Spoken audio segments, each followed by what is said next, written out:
All right, weeks away from President Trump's historic summit with North Korea's little rocket man, Kim Jong-un. We're getting details that Kim will be meeting with the Syrian dictator Assad soon as well. Here from the White House with much more, Fox News chief national correspondent Ed Henry. It's getting interesting. Those three people purged, if you will, today, I think are telling. Yeah. That's another big part of it, Sean. You're right. In terms of the Syria meeting, remember, this follows meetings Kim Jong-un has had with Chinese and Russian officials. And so the question is this sort of a head fake to the hardliners that, yeah, I might also meet with the Syrian President Bashar al-Assad. I'm with you. I'm with the rogue nations right before he flips and actually does the right thing and seals a peace deal with President Trump? Or is this a warning sign that it's hard to trust Kim when he's potentially meeting with Assad, who only days ago raised suspicion of attacking U.S. troops to try and reclaim territory in Syria? There are some reports that this could be a diplomatic misunderstanding and that they're not going to meet before the June 12th summit.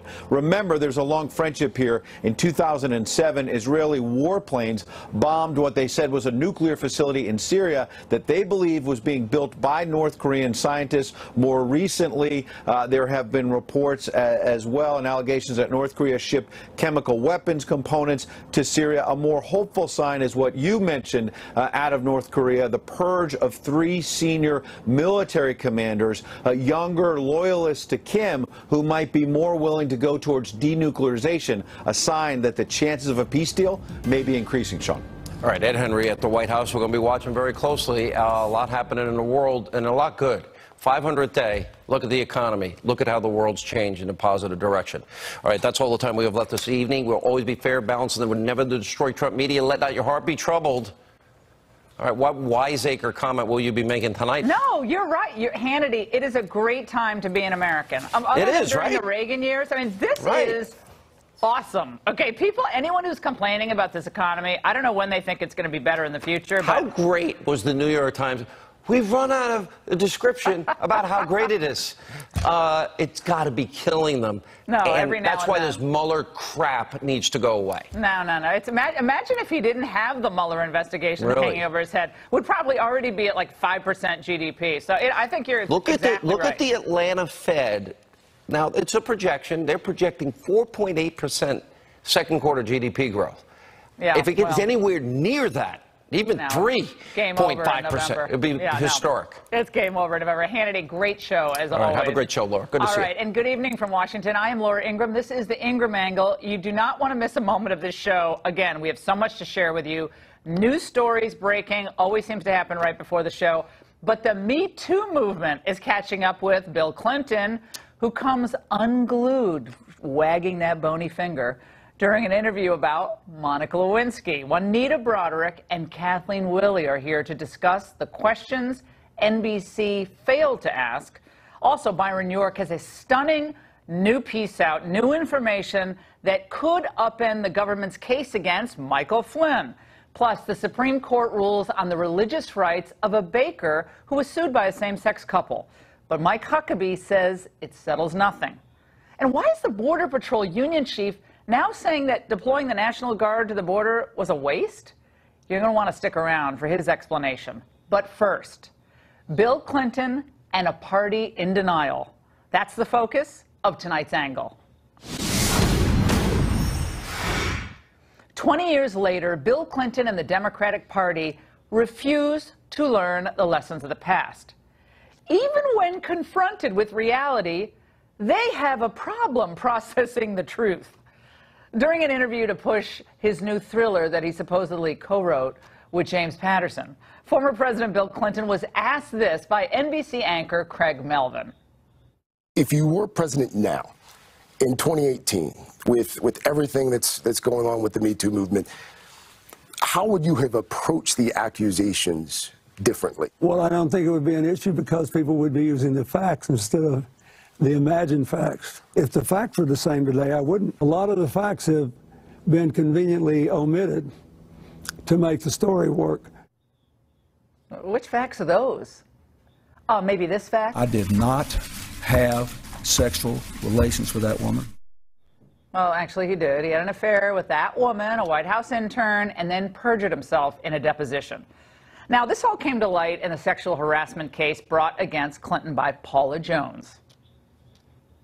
statement that there was no sex of any kind, in any manner, shape, or form with President Clinton was an utterly false statement. Is that correct? It depends upon what the meaning of the word is. Yes. Is it still ridiculous that he said that?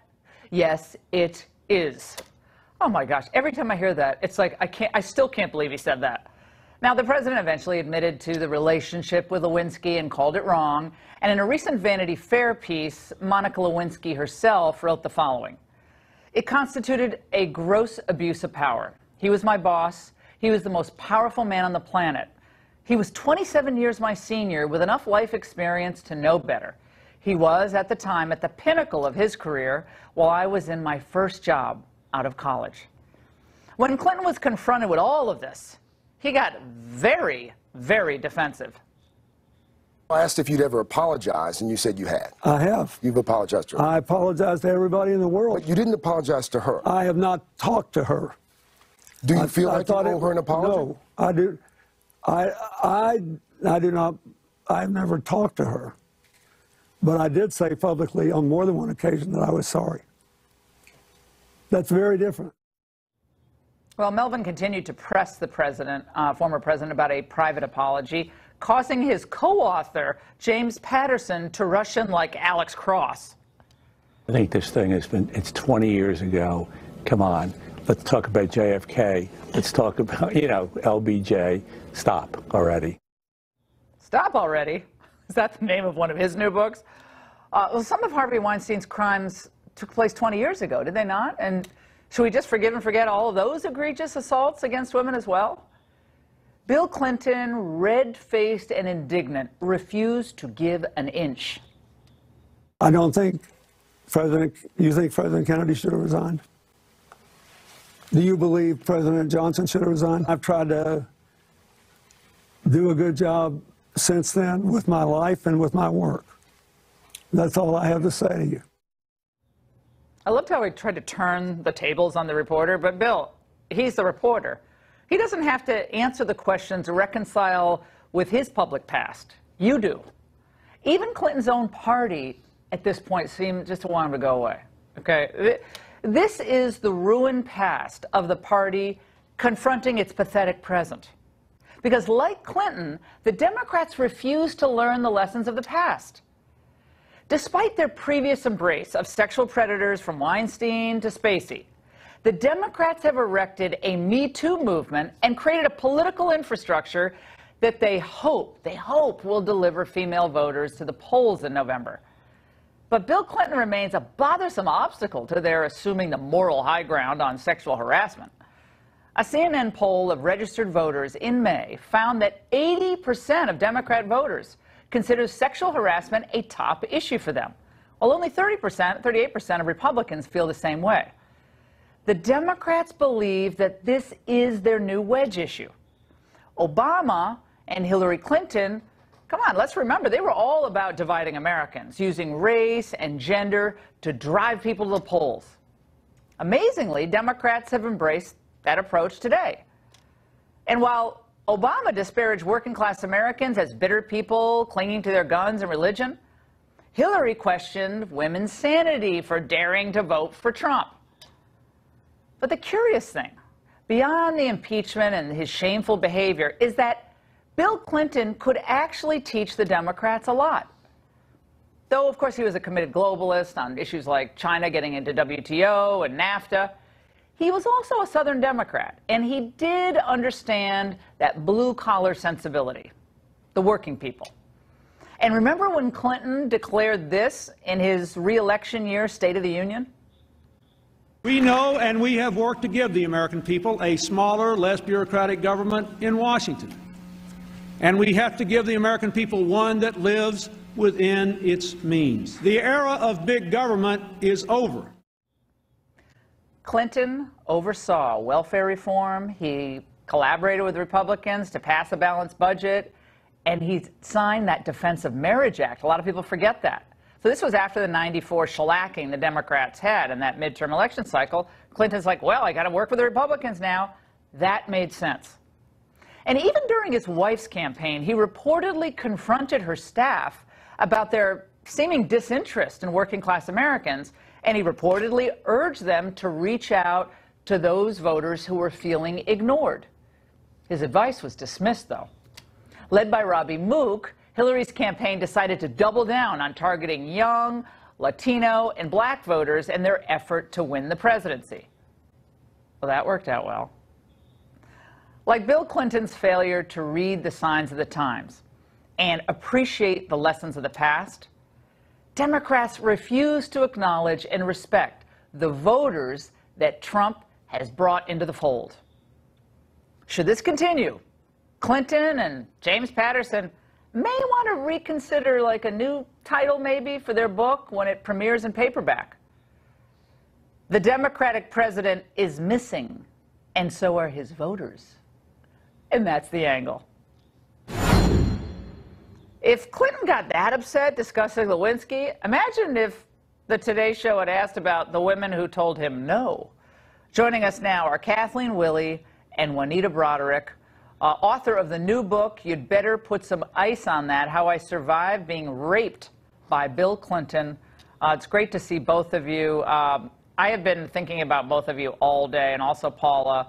Juanita, I want to start with you. Bill Clinton did approach you, did he not, in 1992 to apologize, correct? Yeah. Yes, he did. It was in 1991. I was in Little Rock at a nursing home seminar. Someone comes to the door and says, I'm wanted in the hallway. I go out, and the man points down around the corner by the elevator. And so I go down there, and as I round the corner, there stands Bill Clinton with two of his Arkansas State Police guards.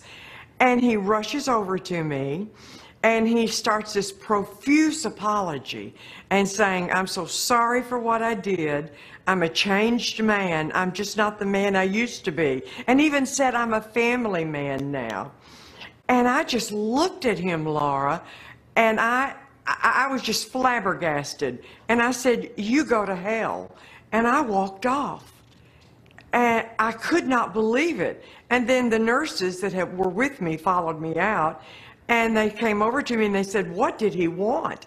And I told them. And then I began to feel a little bad that I had said that. I kept thinking, well, maybe he really meant that. Maybe he really was apologizing. And then what happened? You realized, fast forward that he was running for president, and you were going to perhaps be an obstacle to that? Right. That's exactly. A week later, after he apologized, he announced he was running for president. A week later? Oh, that's really subtle. That's really subtle. Kathleen Willey, you watched that interview today, and I mean, I've got to say, I'm always stunned. Why am I stunned? He has not learned anything about this experience, which is he's actually a smart guy. So I'm almost speechless. Your reaction? I was speechless too. I was outraged. I could not believe the words that were coming out of his mouth, and he was so arrogant and pompous about the whole thing. He actually believes, I think he actually does believe that he didn't do anything wrong. And, you know, he just blanket apology. I've apologized to everybody in the world. Well, okay, but he hasn't apologized to the people that he hurt and the people that he destroyed, the women that he destroyed. He hasn't apologized to me. He has not apologized to Paula. He apologized to Juanita, but as we see, there was a plan to that. There was a purpose for that. And he hasn't apologized to Leslie or numerous other women who've come forward and said and told stories about it. He never will. He doesn't get it. It's just the way it is. Well, but he seems to think that he handled it well. I mean, to watch that interview, he didn't say he would have done anything differently.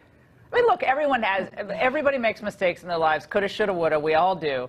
I mean, Lord knows, we all do. But you would think 20 years later you'd say, you know, I wish I could turn back the clock and, you know, show better judgment. But, I mean, I do that like 50 times a day. Like, why did I do that? But it's just a little strange. Alison Camerata on CNN offered somewhat tepid critique of this performance. Let's watch. There could have been a more practiced answer, or one that I think alluded to the notion that the rules have changed in the past 20 years. Obviously, the rules were different, and that he would have done something perhaps differently today, or that he would say something differently about it today. He could have had a more practiced answer, Juanita. I mean, yeah. Oh, my God. He could have also not portrayed himself as a victim. How does he become the victim in all of this? I Go ahead, Juanita. know. I know. I saw this decrepit, angry old man who was trying to play the victim card. The same man who 40 years ago raped me. Yeah, it was disgusting. Well, Kathleen, it would have been really amazing. I mean, I'm shocked that Melvin asked these questions, but it would have been it would have been really amazing if he asked about Juanita, you, and the others. But he focused on Monica Lewinsky because I guess that was the impeachment. But I mean, even Joe Lockhart. Let's just play this quickly. I want Kathleen to react to this. Joe Lockhart, former White House press secretary, said this today. Let's watch. It highlights the vast difference between what it was like 20 years ago and today. I think in that interview, he succumbed to being the victim and feeling victimized. Victimized, Kathleen. If he apologized to you victim. And he's, he left the White House $16 million in debt. Well, let me tell you about what being in debt is like, and not being able to get a meaningful job after being through all of that. And he hired all these women to work in his office, and he has a sexual harassment policy in Arkansas. Yeah, well, he probably had a lot of women around so he could, assault them. And, there's no sexual harassment policy in Arkansas. There never was one. There never was one. Kathleen, Kathleen, if he had called you today and said, look, I know I came off bad on that interview, but I'm really sorry for causing you pain. I'm sorry for what I did. Would you accept his apology? No, I tell him the same thing that Juanita told him. Which would be? I tell him to go to hell. Juanita, same question. If he called you today, I mean, look, everybody can be redeemed, right? We're supposed to believe in redemption, all of us. I mean, if most of us do. I mean, I don't believe, I don't believe there's any redemption in regard to Bill and Hillary Clinton. I do not believe that. And I would probably tell him the same thing again today. All right. Thank you both for being here. I suffer. Yeah. Yeah. Well, thank you both for being here tonight and sharing your perspective. Glad to be here. It was. I mean, I'm still speechless. Thanks, Laura. I'm still speechless. And guys, as I described in the Angle, the Democratic Party is facing problems far greater than Clinton's past, though. These are substantive problems, especially the refusal to recognize that they've lost a huge chunk of the white working class in America. Now, let's get insight from Democratic pollster Doug Schoen, who helped Clinton rebrand his message after the shellacking in the '94 midterms. Doug, it's so great to see you tonight. I was watching Bill Clinton's press conference that he did at the White House. I know you remember it well. On November 9th, 1994. Oh, my God, we were all young back then, Doug. We were all kids. We're watching this. And he said, look, I take responsibility. I take responsibility, partial responsibility for what happened. The voters want change. I'm going to work with Republicans. I'm not going to turn my back on my goals, but I'm going to work with Republicans. He basically said because that's what the people want. That is what the people want today, too, I believe. It absolutely is, and that's why I am so upset with the current direction of the Democratic Party, where the progressive left is pushing the party farther and farther, redistribute, resist, guaranteed jobs, guaranteed health care, but no individual initiative, no job creation, no helping business, and Laura, most of all, no inclusive policies, because what we did with Bill Clinton, which was I think right, was we brought the country together, balanced budget, welfare reform. I'm proud of that. I think he's proud of that. If there were aspects, as there are, of his record that frankly require apologies and no pride, well, we heard that today, but he does have, I think, a record that represents a better direction for the Democratic Party than the current one. Yeah, I mean, that November election in '94 was historic. The House, after 50 years being shut out, went Republican. Gingrich rides in. And there were real ideas. There was a real debate about ideas. And I say this to my Democrat friends all the time, Doug. What is your idea? How are you going to get to 4.7% GDP if that Atlanta Fed prediction is right? How are you going to get to record low unemployment for African Americans? How are you going to get business confidence? And it's like, well, Robert Mueller. Like every time they say there's Robert Mueller or Paul Manafort or, okay, I get it. That's important. But how are you going to make the lives of average Americans better, Doug? And they don't want to have that conversation. Let me say it bluntly.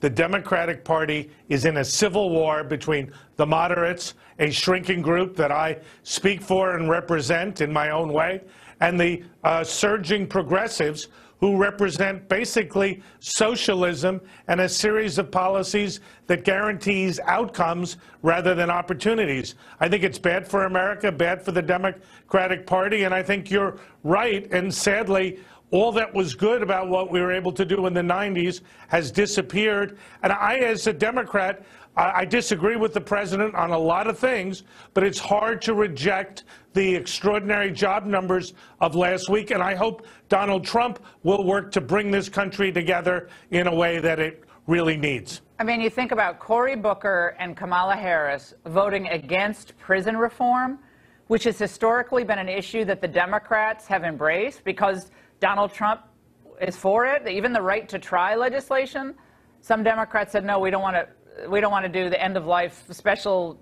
care that end of life people get. They don't want to do that. I mean, they don't want to do the amnesty for the almost 2 million illegal immigrants last February because Donald Trump said, okay, we have to do something about chain migration. I mean, that's insane. That's just not governing. Well, that's just like saying no to everything. Look, I agree. I was one of those who said to Bill Clinton, you got to work with Newt Gingrich, got to work with the Republicans.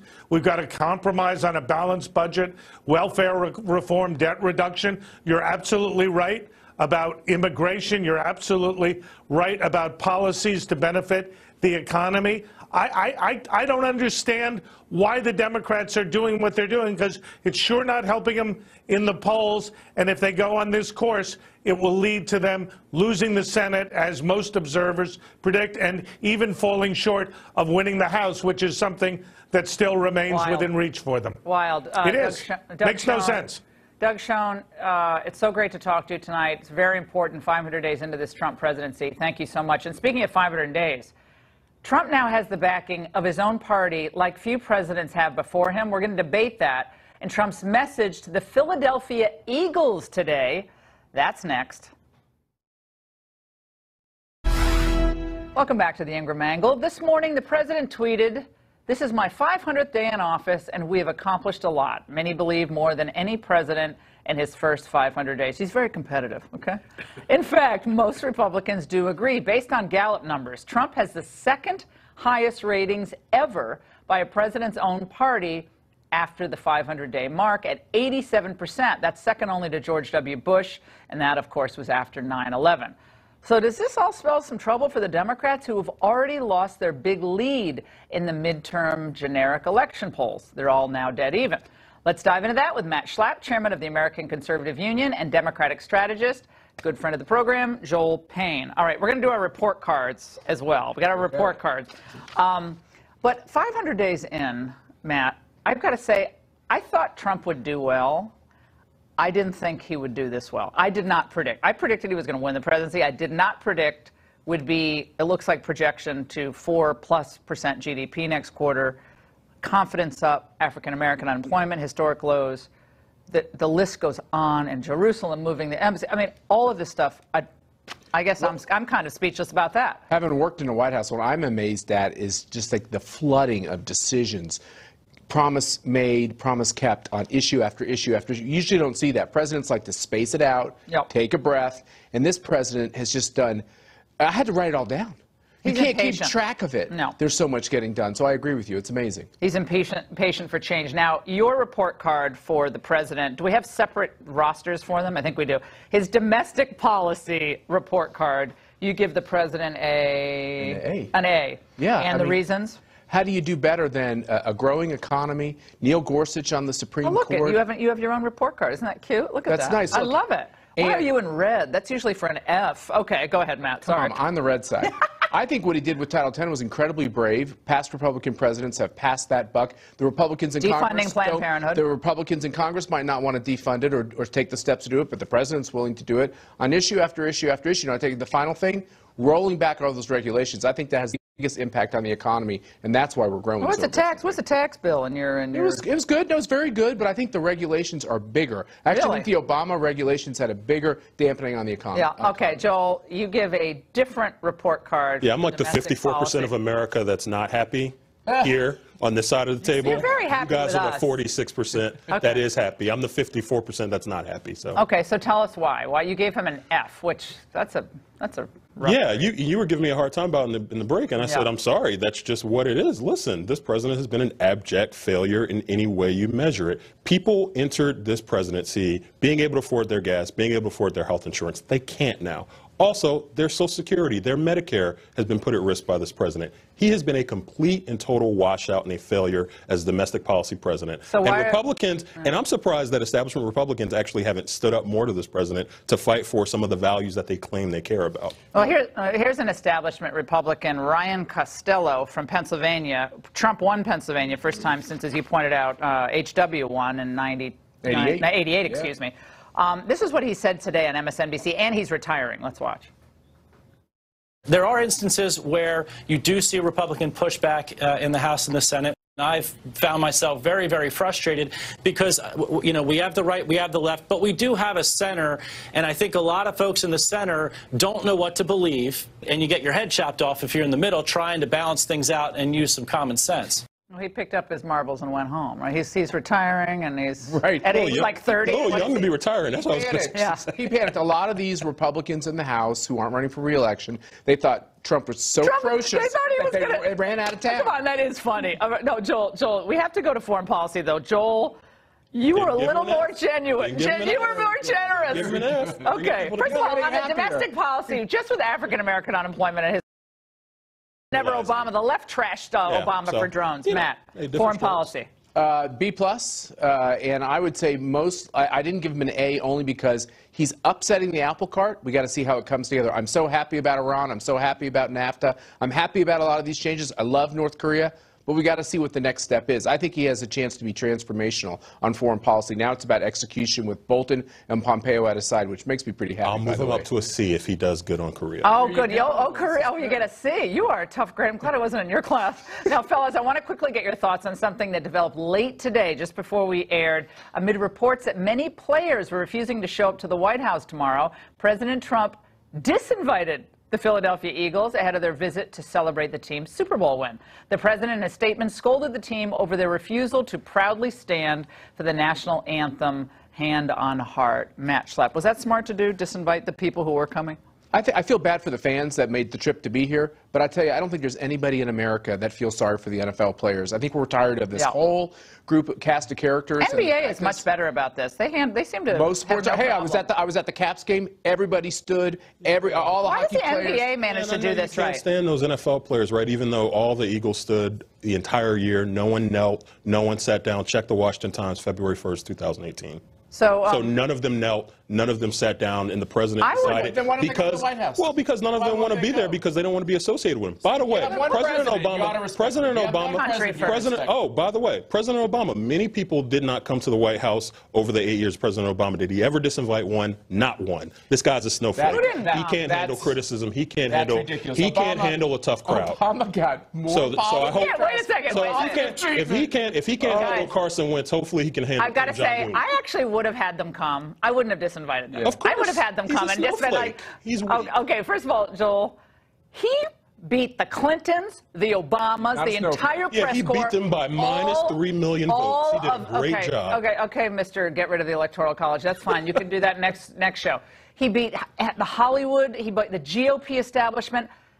He clear-cut the whole field. Erased the 43%. He's afraid of taking on competition. Rubio, Kasich, Jeb Bush, all of them gone. So don't tell me he's afraid. That's an unfair criticism. He took on all of them, and he clear-cut the field. By the way, should new information cause Mike Flynn to retract his plea deal? Is that even possible? Byron York is here next with information that could change everything. Next.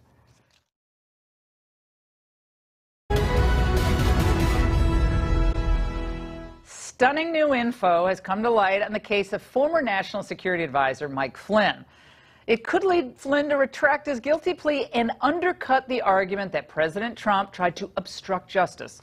The Washington Examiner's Byron York is here to explain the importance of the new information, along with civil rights attorney and RNC committeewoman from California, Harmeet Dillon. Great to see both of you. Byron, I just told you I was up middle of the night last night in bed on my phone, which you're not supposed to do, and I was reading your piece.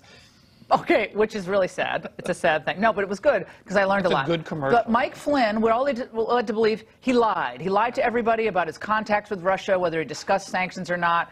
Now we find out because of the White House counsel making a memo to the file in February, but that might not have been true. Well, you and I have talked about how James Comey, FBI director at the time, told Congress that the agents who interviewed Flynn didn't think he lied. Now, what we learn now is that everybody in the White House knew that in real time, that basically Flynn had told people that the FBI agents had told him that not only did they think he had not lied, that they thought they were winding this down. Now, you can say, well, maybe we shouldn't trust Flynn on this, but it's consistent with what Comey had told the House and the Senate. It also means on February 14th of last year, when James Comey wrote that memo about meeting with the president, and the president said, I hope you can see your way to letting this go, letting this Flynn thing go. Well, at the time, it appears that the president, one, knew that the FBI didn't think he had lied, and two, thought the investigation was all but over. Oh, so you can't obstruct an investigation that you think is all but over, then why would he say let it go? What was he letting go of if the investigation was over? Well, if it was all but over, it's, come on. Just wrap it up. Wrap this thing up, please. We know you think he didn't lie. So McGahn, the White House counsel, told the president and shared what happened with the president, correct? And that absolutely. That's what we believe. McGahn talks about actually meeting with the president to tell him. So Mike Flynn pleads guilty to false statements because he wants to avoid, like this happens all the time, defendants jail for his son, going bankrupt, family difficulty. Is that what we think happened? Well, we should say we're speculating about that because Flynn has not said a word about this that I'm aware of, and defendants who have pleaded guilty and are awaiting sentence usually don't talk very much. Harmeet, I have to ask you this. Can Michael Flynn withdraw from a plea deal if indeed this went down as we think it went down? Comey seems to confirm it. Now McGahn confirms it in this memo to the file. What gives here? Yes, absolutely is unusual, but prior to sentencing, in the interest of justice, the lawyers for Flynn can convince the judge that the predicates for a guilty plea, which the judge's obligation to find out whether the person is pleading guilty voluntarily and without coercion or duress. So I think that is one factor here that you just mentioned is potentially a factor. And number two, the predicate facts for the guilty plea. It's not for the judge to accept somebody's guilty plea if the facts aren't there. And so if the facts aren't there, and remember this is a judge who has, recently, well after the plea, ordered the government to disclose the the Brady evidence, the exculpatory evidence to the Flynn team. Right. That indicates to me the judge has a question as to the predicate facts. And so now it's up to Flynn's lawyers to tell the judge that the plea was not based on full information and or maybe there was some coercion I have a question. There, and that's very possible. Can the judge sua sponte decide to reopen the plea? Say, look, I don't like what I'm hearing here. Can he or she do that? It has happened as well. I mean, so for example, where a judge has a concern about adequacy of counsel or maybe the mental fitness of a defendant is typically where that happens. But, I think that was a hint. A lot of us raised our eyebrows where the judge said to the government affirmatively, be sure you give over that evidence. So maybe there was a question in the judge's mind already about that. It's getting very interesting. That's all I can say. I want to talk about the pardon issue because that has just taken everybody's attention now. Since yesterday when Rudy Giuliani, he does an appearance and he does manage to monopolize the narrative. Byron, Chris Christie heard what Rudy said about, well, yes, the president can pardon himself, but he's not going to do that. It's absolute authority except for impeachment. This is what happened on ABC. Let's watch. Rudy left open the possibility of the president pardoning himself, even though he says he doesn't expect him to do it. He would have the right to do it. Now, listen, there's no way that'll happen. And the reason it won't is because it then becomes a political problem, George. If the president were to pardon himself, he'll get impeached. Yeah, I mean, Byron, this is one of these issues that Andy McCarthy was on with me this morning on radio, and he's like, why are we even talking about this, or why am I even talking about it? But this is how the media, they follow this down this rabbit hole. And maybe there's like a method to the madness of Giuliani and getting people on this. I don't know. It could be. You know, back in the campaign, Republicans were saying if Hillary Clinton were elected, she'd have to pardon herself. Marco Rubio actually said that at one of the debates, as a matter of fact. We actually have a headline from Law and Crime, Dan Abrams. Let's show that on the screen. If Hillary is indicted, President Clinton could pardon herself, and Congress might be helpless. Yes. That's the headline, okay? There it is. That's the headline. I mean, this is a great thing about the Internet. You can look up these headlines. Harmeet, I have to play for you a moment. Speaking of Rudy, he was on CNN tonight with this back and forth. Let's watch. Why do you think they chose to lie about his role in drafting this statement about Trump Jr.'s meeting with the Russians? Chris, that's the danger of going under oath, that you can make a mistake. Well, please let me finish. Please go ahead. You can make a mistake.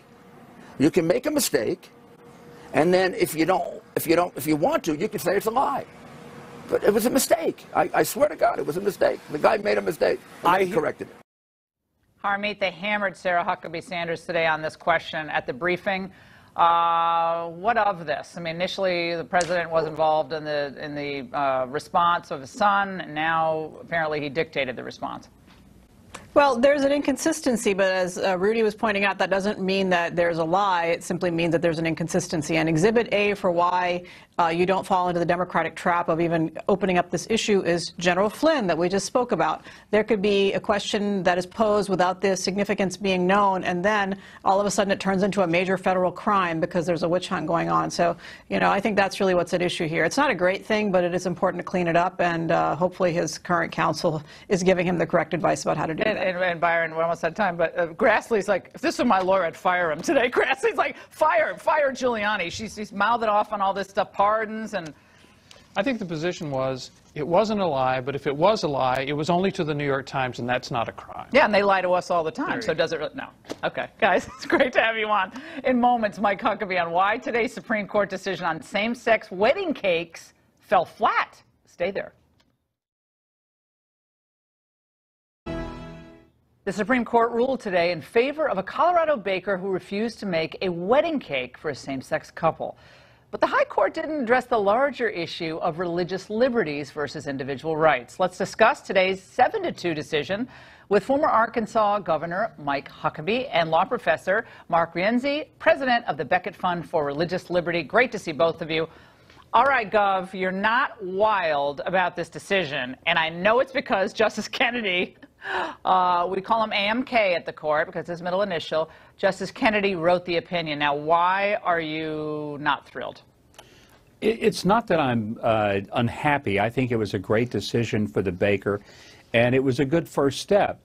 The court didn't really get into the religious liberty, but it is very significant that it recognized that the government had overreached and had essentially told someone who is a creator, he's an artist, that the government can't tell an artist what kind of art to produce. Now, it would have been different, Laura, had they said, you know, that the baker wouldn't sell anything in his bakery to people who were gay, but that wasn't the issue. He was open for business, but he wasn't going to create something that violated his conscience. And by the way, he didn't create certain things at Halloween either because it violated his conscience.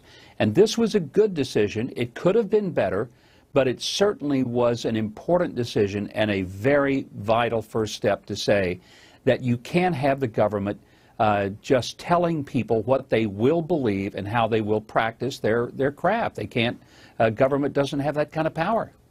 All right, now, this is what Justice Thomas, for whom I clerked, in full disclosure, he wrote a concurrence in the judgment, and he wrote the following. Concerns about dignity and stigma, because the majority had referenced we can't stigmatize gay Americans who want services and goods. He said those concerns did not carry the day when this court affirmed the right of white supremacists to burn a 25-foot cross or conduct a rally on Martin Luther King Jr.'s birthday or circulate a film featuring hooded Klan members who were brandishing weapons. I want you to respond to this, Mr. Rienzi. So, I mean, the justice is right. I mean, they weren't concerns about stigma then, but now Justice Kennedy is He was playing pretty soft on this. I think this is a fairly clear-cut case. Well, I think it is a clear-cut case, and I agree with Governor Huckabee that this decision is a really good first step. Here's what happened in the decision. Justice Kennedy said for 7 members of the court, pretty broad agreement, that when the government says that your religious beliefs are illegitimate or like racism or wrong and need to be extinguished, that then the government is violating the free exercise clause. And so I think what you're going to see is in a lot of these cases, that's precisely what the argument is. It's people pounding on the race card. This is just like racism. This is just like supporting the Holocaust and things like that. And that kind of argument is now gone and is going to make government policies illegal. Well, I think there's very little guidance to the lower courts, though. There's not a lot of guidance on how you determine this expressive conduct. And I think a lot of gay Americans see this like, look, make me a cake. Like, it's not going to kill you to make cake. But this guy said, look, I'll make cakes for showers that you have or birthdays or other celebrations, right? He's actually said that. So I think a lot of people who just read headlines didn't know that this man was going to do lots of things for this couple. It was willing to do that, but just not the wedding cake, which I think tipped it over the edge for Justice Kennedy. I think that does tip it over the edge, and it makes clear it's not really about a cake. It's about some people trying to drive out religious beliefs that they think are illegitimate and wrong. So it wasn't that people need a cake or they need a bouquet of flowers. It really is that they want the government to drive out beliefs that they don't like. Governor Huckabee, when you think about religion in the United States today and how it's portrayed in the popular culture, how it seems to be demeaned, and we look up at billboards at Easter time or Christmas. There's an affront to Christians. I think they feel regularly that it's tolerated. And it's just like, oh, the Christians aren't going to kick up a fuss. But in this case, this baker decided, you know something?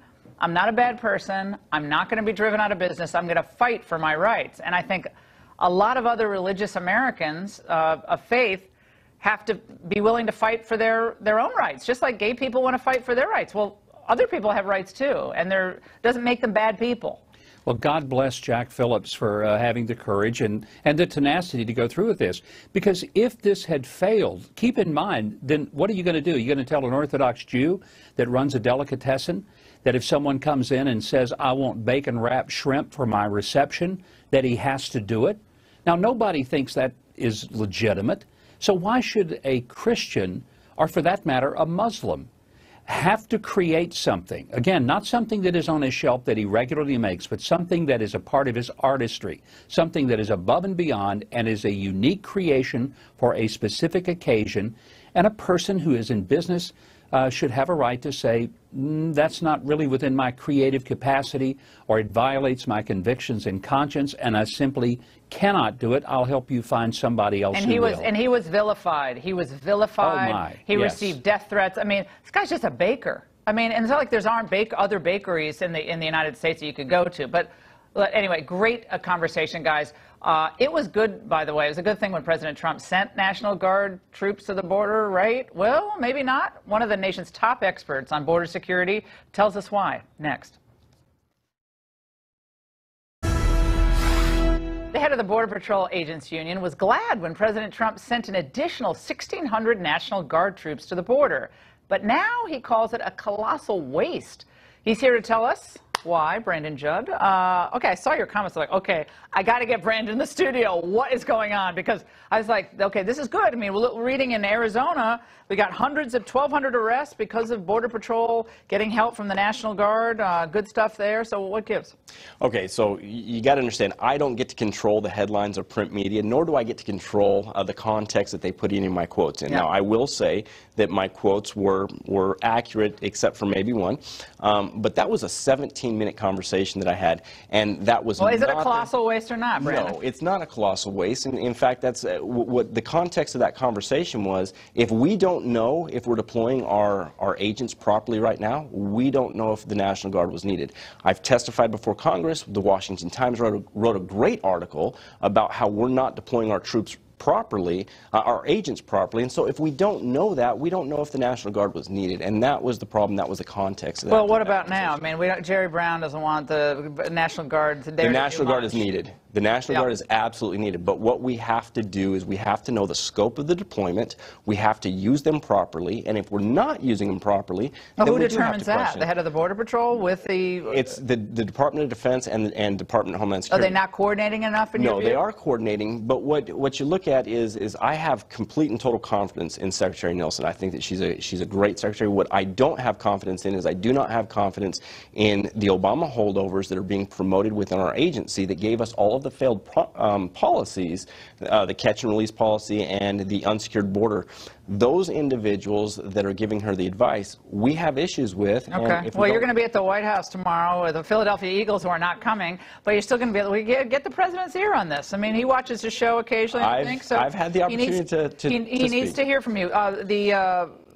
Homeland Security said while the National Guard deployment has not reached full capacity, it clearly and unquestionably has been a success with thousands of additional apprehensions and millions of dollars in drugs kept out of our country. More help, though, is on the way. So they said it's been a success. I want to move to this Jeff Merkley stunt that happened today.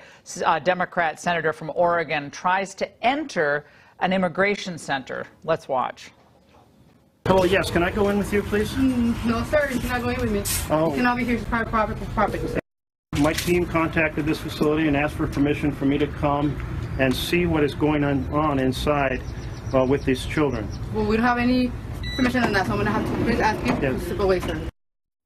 Now, the Homeland Security responded, and they said at 2 p.m. Friday, the senator asked to visit a secure DHS facility over the weekend where children are present, and we worked with him to provide him access.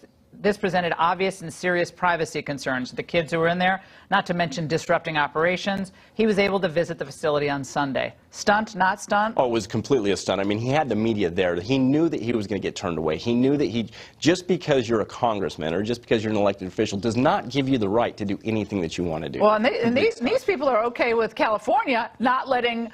not letting our officials, DHS officials, go into their... So now it's like the tables are turned. Like, of course. But you expect that from the Democrats. We always expect stuff like that. Hey, Brandon, have fun at the White House tomorrow. You're still going to have fun. Do it like a touch football game. Like, get the president, get them all out there. My son's a good football player. Come on, we'll get him out there. He's going to get a haircut, though, later on, right? I'm teasing your son.